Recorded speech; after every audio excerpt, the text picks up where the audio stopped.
Okay, let's go. Yamreza boy. Anabolic beats. Yamreza boy.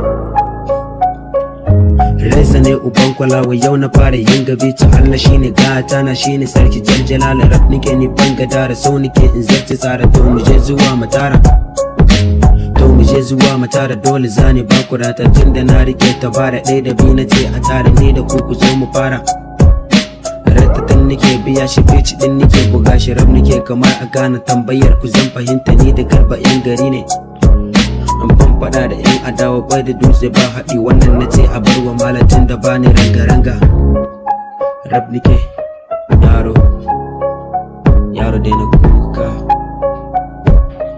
yaro dai na rake kana gaban uwa uba amma kana ta ku amma kana ta raki ina tuna da baya lokaci da nisa jijjiki da zafi zuciya rabu na kai nake ta ciwo na gama karatu amma fa babu aiki duk garin ga babu inda zamu samu money because I know the money matsala ta kauyuka da birni matsala cikin gari da birni shi yasa muke fita wajen ƙasa suna ta bin mu a guje Libya da yaƙi, Somalia da yunwa, Nijar babu aiki, Najeriya da fil.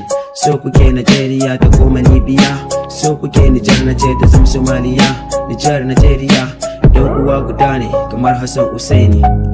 Sai na ce iya duba duniya, sai ta ce dan ka daina magiya, ai ba zama na lafiya a duniya. Nan na ce iya, ki taimaka iya, ki ce ni duniya za ta zama lafiya. Sai na ce iya, ki taimaka iya, ki ce Najeriya a bata koma Libya. Nan na ce iya, ki taimaka iya, ki ce Nijar na ce a bata zama Somalia. Yaro dai na go, yaro dai na raki, yaro dai na kuka, yaro dai na raki. Kana gaban uwa amma kana ta kuka.